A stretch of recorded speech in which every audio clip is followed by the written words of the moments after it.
안녕하세요. 배워서 남주자 강박사 채널의 강박사입니다. 질문을 댓글에 남겨주시면 다음 기회에 성심성의껏 답해드리겠습니다. 미국 대선 시리즈 5번째 강의는 보다 근본적인 질문들을 해보려고 합니다. 선거인단 제도가 쓸모 있는지, 그럼 국민투표는 무슨 의미가 있는지 같이 생각해보는 시간을 가져보려고 합니다. 이 문제들이 다음에 설명하려고 하는 2000년 대선과 연결이 됩니다. 5회에 걸쳐서 미국 대통령 선거를 다루고 있습니다. 선거는 민주주의를 실현하기 위한 제도이지요. 민주주의는 말 그대로 국민이 주인이란 뜻이고, 그리스어의 어원을 두고 있는 영어 단어 democracy는 국민이 다스린다는 뜻이지요. 국민투표는 국민의 뜻을 드러내는 방법이어서 민주주의의 실현을 위해서는 없어서는 안 될 핵심 제도입니다. 그럼 미국 대통령 선거의 선거인단 제도는 민주주의의 실현을 위해 그 역할을 잘 하고 있는 제도인가요? 다시 말해 국민의 뜻이 제대로 잘 반영되는 제도인가요? 어떻게 생각하시나요?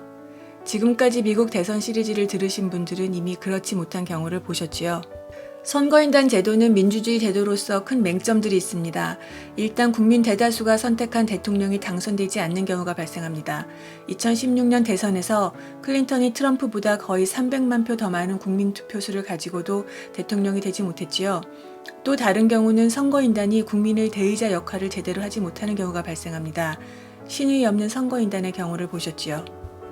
선거인단 제도의 맹점을 잘 알고 있는 여러분들은 이제 이런 질문이 드실 겁니다. 댓글에 남겨주신 질문이기도 합니다. 첫 번째, 시대에 부합하지 못하고 결함이 있는 선거인단 제도를 왜 아직도 유지하나요?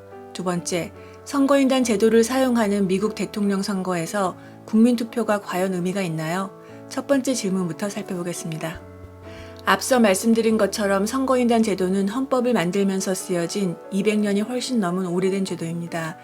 그림은 1787년 필라델피아에 모여서 새로 쓴 헌법에 서명하고 있는 미국 건국의 아버지들입니다. 백인 남자들만 보이지요?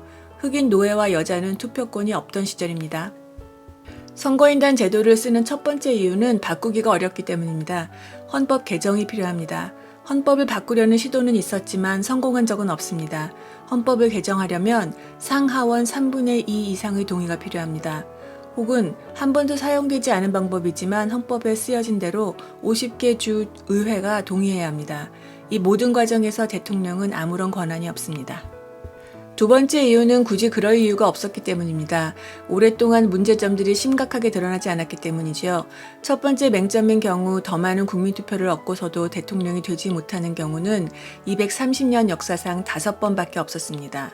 문제는 최근에 자주 일어난다는 거지요. 두 번째 맹점인 신의 없는 선거인단의 경우도 아시는 대로 2016년 대선을 제외하고는 아주 드문 경우입니다. 그리고 선거인단 이탈표 때문에 대통령이 당락이 바뀐 경우는 없었습니다. 세 번째 이유는 선거인단 제도가 좋은 점도 있기 때문입니다.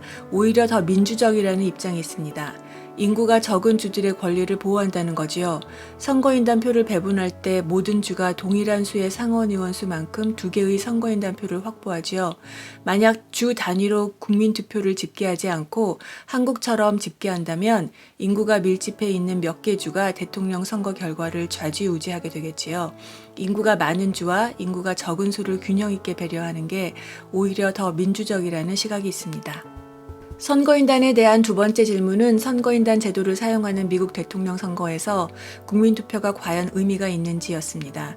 다시 말해서 소중한 국민의 한 표가 실제적으로 선거 결과에 영향을 미치는지, 그렇지 않다면 투표하는 의미가 있는지에 대한 질문입니다. 답은 투표하는 주에 따라 다릅니다. 민주당이나 공화당 중 한 당이 절대적으로 우세한 주에서 다른 당 후보를 지지하는 투표는 큰 의미가 없습니다. 예를 들어 뉴욕주는 블루 스테이트입니다. 1988년 이후 항상 민주당의 후보가 큰 표차로 승리했습니다. 트럼프 대통령에게 투표한 뉴욕주 시민들의 표는 대통령을 선출하는 데 큰 영향을 미치지 않습니다. 텍사스주는 1980년 이후 항상 공화당 후보가 큰 표차로 승리한 레드 스테이트입니다. 마찬가지로 텍사스에 살면서 바이든을 지지한 국민투표는 그 결과만 따지고 보면 큰 의미는 없습니다. 하지만 박빙의 승부를 벌이는 소위 스윙 스테이트에서는 한 표가 소중합니다. 몇백 표 차이로도 승부가 갈리는 경우도 있기 때문입니다. 그 좋은 예가 2000년 대선입니다. 이번 강의에서는 선거인단 제도의 맹점 두 가지와 근본적인 질문을 정리해 보았습니다. 첫 번째 맹점은 국민투표의 승자가 대통령이 되지 않을 수도 있다는 점, 두 번째 맹점은 선거인단이 국민의 뜻대로 투표하지 않을 수 있다는 점입니다. 이런 허술한 선거제도 아래에서 과연 국민의 한 표가 의미가 있는지 하는 질문도 살펴보았습니다. 이 모든 경우를 다 볼 수 있는 대통령 선거가 있었습니다. 2000년 대선입니다. 당시 텍사스 주지사인 부시와 당시 부통령이었던 고어가 경합을 벌였습니다. 국민투표 몇백 표 차로 고어는 플로리다주의 선거인단 표를 잃었고 따라서 전국의 국민투표에서는 이겼지만 대통령이 되지 못했습니다. 플로리다주 법원이 재검표를 명령했고 연방 대법원이 이를 중지시키면서 고어 부통령은 패배를 인정할 수밖에 없었습니다. 2000년 대선의 자세한 이야기는 다음 편에 해드리겠습니다.